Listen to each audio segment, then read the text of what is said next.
कशाच्या बद्दलचं धर्मांतर बंदी विवाह आलाय. पण आता त्याच्यातून परिणाम दुष्परिणाम काय आहेत, काय त्यांनी निकष लावलेत, नियम लावलेत, हे बघावं लागणार आहे. आणि त्यात जातीचा विषय नाही वाटतं, कारण आमचं त्यावेळेस म्हणणं होतं की आईची जात लागली पाहिजे मुलाला. पण ते आमच्यात ज्यांच्यात देवक बसतं, ज्यांचे आमचे रोटीबिटी व्यवहार होतो मराठा समाजात. दादा मला काय सांगणार की राज्याचे मुख्यमंत्री देवेंद्र फडणवीस यांनी धर्म स्वातंत्र्य विधेयक विधानसभेत मांडलेलं आहे आणि ते बहुमताने पारित देखील झाल्याचं कळतं आहे. तुम्ही या विधेयकाकडे कसं बघतात आणि काय वाटतं तुम्हाला कशा प्रकारचं हे सरकारने डाव आखलेला म्हणून? आता काय केलं असं हे नाही सांगू शकत आपण, कारण आजच त्यांनी ते विधेयक मांडलंय धर्मांतर बंदी विवाहाच्या संदर्भात.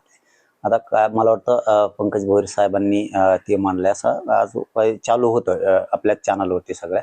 परंतु त्याचा सगळा मसुदा बघितल्याशिवाय आपल्या लक्षात येणार नाही की फायदा आहे का तोटा आहे, काय केलं यांनी नेमकं, कशाच्या बद्दलचं धर्मांतर बंदी विवाह आलाय. पण आता त्याच्यातून परिणाम दुष्परिणाम काय आहेत, काय त्यांनी निकष लावलेत, नियम लावलेत, हे बघावं लागणार आहे.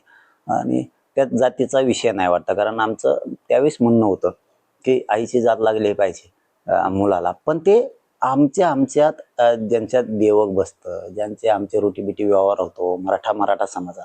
कारण काय झालेलं आहे, विदर्भातल्या मुली ह्या इकडं पश्चिम महाराष्ट्रात मराठवाड्यात केलेल्या, तर त्या ओबीसी आहेत तिकडून केलेल्या मुली. पण इकडं आल्याच्या नंतर ते मुलं ओपनच राहत आहेत. किंवा आमच्या मराठवाड्यातल्या पश्चिम महाराष्ट्रातल्या मुली जर विदर्भात दिल्या तर इकडची ओपन मुलगी तिकडचा ओबीसी मुलगा आहे मराठ्याचाच आहे, पण ते मुलाचीच जात लागते, त्याला आईची लागत नाही. आमचं म्हणणं होतं की विदर्भातल्या खानदेशातल्या ज्या मुली आम्ही मराठवाडा आणि पश्चिम महाराष्ट्राने केल्यात तर त्याला आईची जात लागली पाहिजे. म्हणजे काय होईल की त्याला शिक्षणात नोकरीत फायदा होईल आईची जात लागल्यामुळे. पण या धर्माची बद्दलचं नाही, धर्माची जात लागली पाहिजे याबद्दलच नाही नव्हतं म्हणणं आमचं. कारण ते याच्यात जोडायचं काही कारण पण नाहीये. ते तुम्ही मगाशी प्रश्न विचारला होता म्हणून मी त्याच्यात घेतलंय. आता हे धर्मांतर बंदीचं त्यांनी विवाहाच्या बद्दल केली, पण आता ती कशी केली, काय केले हे बघितल्याच्या नंतर त्याच्यावर बोलावं लागणार आहे. आणि त्याच्यावरती बोलणार आहेत आपण 100%. ते जर चुकीचं असेल तर ते चुकीचं, ते बरोबर असेल तर बरोबरच म्हणणार आम्ही त्याला. म्हणजे असं हे करणार नाही. पण त्याच्यातून जर वेगळे दुष्परिणाम निघत असले, आता कोणाची मुलगी कोणाच्या इकडं धर्मांतर झालंय किंवा त्यांची मुलगी इकडं आली तर इकडं आल्यावरती लेकरं कोणाचे म्हणायचं, तिकडं गेली तर तिकडे गेल्यावरती लेकरं कोणाचे म्हणायचं. म्हणजे हे एखाद्या वेळेस त्या माऊलीचा सुद्धा अवमान होऊ नये की ते काय ते विनाकारणच होऊ शकतं ना काही पण एकदम. नाही तर मग ते डायरेक्ट ते धर्मांतर बंदीच ठेवायला पाहिजे ती विवाहाची काय त्या, किंवा धर्मांतर बंदी किंवा ती विवाह बंदी धर्मांतराची हेच डायरेक्ट करायला पाहिजे होतं. कुठं आईची जात लागणार, बापाची जात लागणार, ते उलट सुलटही होऊ शकतं एखाद्या वेळेस त्याचे. पण ते आता वाचल्याशिवाय त्याच्यावरती खरंच बोलून मजा नाही. काय चूक आहे काय बरोबर आहे आता शिकत मांडले, आता ते बाहेर पडलच त्यात ते सगळे डॉक्युमेंट त्याचे. त्यावेळेस त्याच्यावरती बोलता येईल काय चूक केलं की बरोबर केलं, बरोबर केलं असेल तर बरोबर, चूक केलं असेल तर चूक. बरं, देवेंद्र फडणवीसांनी म्हटलंय की राज्यात कायदा सुव्यवस्था अबाधित राहावी यासाठी आम्ही हा धर्म स्वातंत्र्य कायदा आणत आहोत.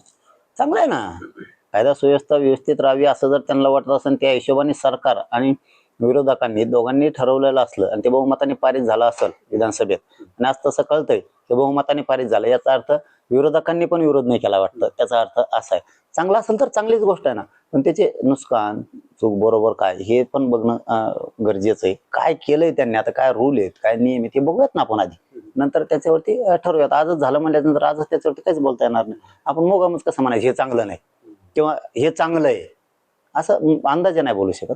पण सरकारने त्यात काही ना काही पायावर धोंडा पाडून घेतला असेल किंवा काही ना काही त्यात घोळ केला असेल असं वाटतं तुम्हाला? नाही वाटत नाही गोळ केला असेल, पण सांगता बी येत नाही. ते गोळ लफडे बी ते करू शकते. गोळपांडे आहेत ते थोडे, गोळ घालून ठेवते त्याशिवाय त्यांना जमायचं नाही मिळत. ते काहीतरी वादंग निर्माण केल्याशिवाय गप नाही बसायचे असे सुद्धा आहेत. पण वाचायच्या अगोदरच आपण कोणाला नाव ठेवू नये, विरोध करायचा म्हणून करायचा असं नाही. मग बहुमताने पारित कसं काय झालं, त्यात मग विरोधकांचा सुद्धा सहमतीचे त्याचा अर्थ असा होतोय. आणि ते जर बरोबरच असेल तर चांगलं आहे ना, काय अडचण आहे. धर्मांतर विवाह बंदी चांगलाच आहे, विषय चांगला आहे तो. पण त्याच्यापासून दुष्परिणाम हे सुद्धा बघायला लागणार आहे. काय नामुष्की येणार आहे का, काही प्रतिष्ठेला धक्का लागणार आहे का हे बघावं लागणार आहे. आणि त्यांनी जर चांगलंच केलं असेल तर त्याची स्तुतीच होणार सरकारची. तर आपली मागणी होती की सगळे सोयरे कायद्यानुसार आईची जी जात आहे ती मुलाला लागली पाहिजे. असं वाटतं का तुम्हाला की या धर्म स्वातंत्र्य कायद्यातून तुमची जी मागणी आहे ती पूर्ण होईल किंवा तुम्ही त्यासाठी काही मागणी वगैरे करणार आहात? नाही नाही, ते वेगळं आहे, हे एकदम वेगळं आहे. धर्मांतर बंदी विधेयक जे मांडलंय धर्म विवाहाचं, हा धर्म स्वातंत्र्याचं, ते ह्या विषय एकदम वेगळा आहे, हे एकदम वेगळा आहे. कारण आमच्यात रोटीबिटी व्यवहार होतो मराठा आणि कुणबीमध्ये, महाराष्ट्रात, अख्ख्या महाराष्ट्रात, विदर्भ, खानदेश, मराठवाडा, कोकण, इकडं पश्चिम महाराष्ट्र, आमच्या सगळ्यांचे रोटीबिटी व्यवहार होतात. आम्ही कुणबीच्या मुली आमच्याकडे केल्या जातात, आमच्या मुली विदर्भात, खानदेशात दिल्या जातात. हेच पश्चिम महाराष्ट्रात पण आहे, कोकणात पण आहे, मराठवाड्यात पण आहे, खानदेश विदर्भात पण आहे, हे सगळीकडेच आहे. ते होतंय काय की तिकडची कुणबी मुलगी जर इकडे गेली तर तो इकडं मुलगा ओपन आहे, मराठा आहे, ते मुलं पण ओपनच आहे आणि आई तो ओबीसी आहे. तसं इकडची मुलगी जर विदर्भ खानदेशात दिली तर तिकडे ती गेल्याच्या नंतर ओपनच आहे आणि तिचा नवरा तर ओबीसी म्हणजे कुणबी आहे. मुलं मात्र ओबीसी मध्ये जात आहेत, आई मात्र ओपनच राहते. इकडं आई ओबीसी असून सुद्धा मुलं ओपन मध्ये आहेत. म्हणजे असा सगळा घोळ येतो. म्हणून आमच्या जिथं आमचा रोटीबिटी व्यवहार होतोय जाती जातीत आमच्या, तिथं आईची जात लावली पाहिजे, हे आमचं म्हणणं आहे. ते धर्माचा विषयच आमचं म्हणणं नाही. किती वेगळा विषय, तो देशाचा, राज्याचा विषय, तो अस्मितेचा विषय, धर्मांतर बंदी कायद्याचा. त्यात काय चूक केलंय, काय बरोबर केलंय, ते वाचल्याच्या नंतर आपण त्यावर बोलू. म्हणजे सरकारने हे विधेयक प्रस्तुत करून एक पायावर धोंडा पाडून घेतला असं वाटतं का? वाटल, पण ते वाचल्याच्या नंतर ज्यावेळेस आपण ते बघूयात. अगोदरच जर आपण म्हणलं त्यांनी चुकीचं केलं आणि ते जर चांगलं असेल तर, आणि त्यांनी चांगलं केलं की चूक केलं, आपण ते बघून घेऊयात. आजच ते आता पारित झालंय, त्याच्यावरती होईल ना, खलबतं होणार.